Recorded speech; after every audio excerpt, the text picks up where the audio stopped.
I, John, was on the island that is called Patmos.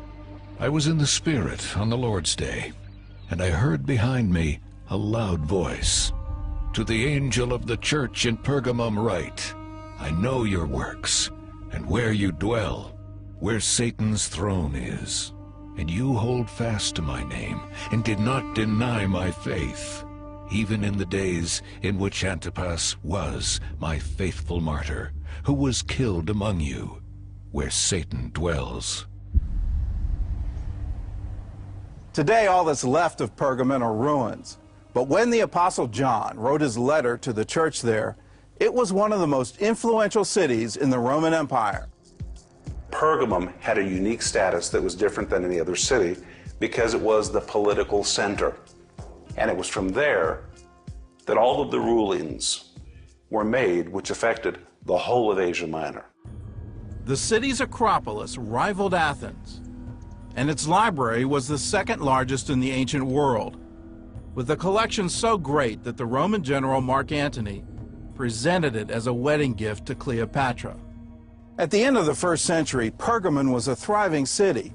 So why does the book of Revelation call it the dwelling place of Satan? The answer lies in the ruins of the city's temples. On one side, it was a very beautiful city. But on the flip side, it was one of the darkest, eeriest cities in the whole Roman Empire. The people of Pergamum were known as the Temple Keepers of Asia. The city had 3 temples dedicated to the worship of the Roman emperor, another for the goddess Athena, and the great altar of Zeus, the king of the Greek gods. Many scholars believe this altar is the throne of Satan, mentioned in the book of Revelation. That word throne was first used to describe a chair that was used in a personal private residence. And it was the chair for the Lord of the house, the master of the house. The very fact that Jesus would use that word in this verse means Satan felt at home there.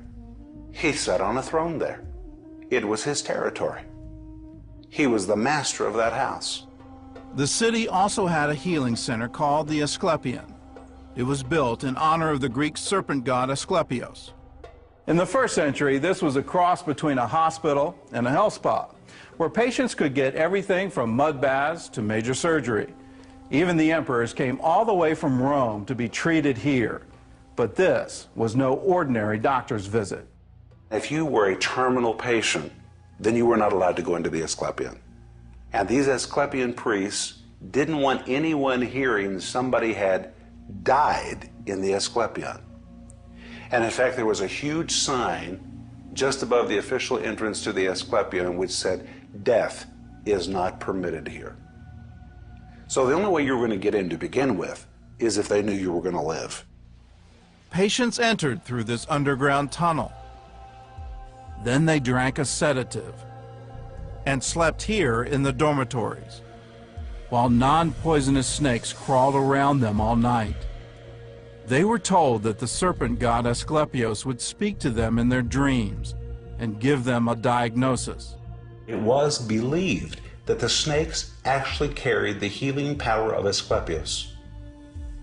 And if a snake slithered across you while you were sleeping at night, that was a divine sign that healing power was coming to you. The next morning, the patients told their dreams to the priests, who prescribed their treatments.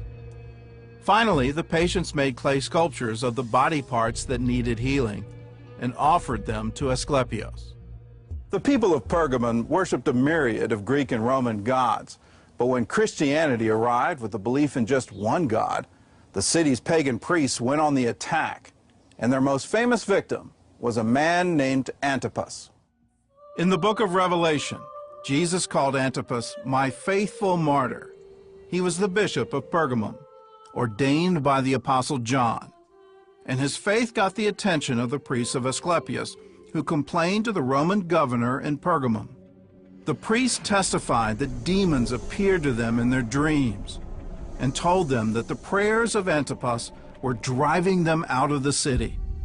He had cast out so many devils that the demons, the spirits, had been complaining to pagans, you've got to do something about this Antipas. Antipas was ordered to offer a sacrifice of wine and incense to a statue of the Roman emperor and declare that the emperor was Lord and God. He refused. If you reject the divinity of the emperor, it's the equivalent of rejecting the city of Rome. And believers were killed for this. Antipas was sentenced to death on the altar of Zeus. Most of that altar survives today, and surrounding it are some of the world's most famous marble friezes. They portray the battle between the Greek gods and the giants. At the top of the altar was a hollow bronze bull, designed for human sacrifice. They would take the victim, place him inside the bull. They would tie him in such a way that his head would go into the head of the bull. Then light a huge fire under the bull. And as the fire heated the bronze, the person inside the bull would slowly begin to roast to death. And as the victim would begin to moan and would begin to cry out in pain, his cries would go through all of the pipes which were in the head of the bull, so it seemed to make the bull come alive.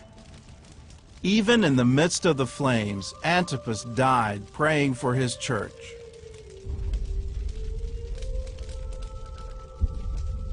A few years later, the Apostle John wrote the book of Revelation, mentioning the death of Antipas on this very spot. Here in Pergamum, all that's left is the foundation.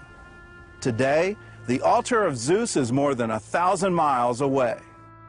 In the 19th century, German engineers dismantled the altar and took it to Berlin. The so-called Throne of Satan went on display in the city's Pergamum Museum in 1930, just in time to inspire one of the most brutal dictators the world has ever seen.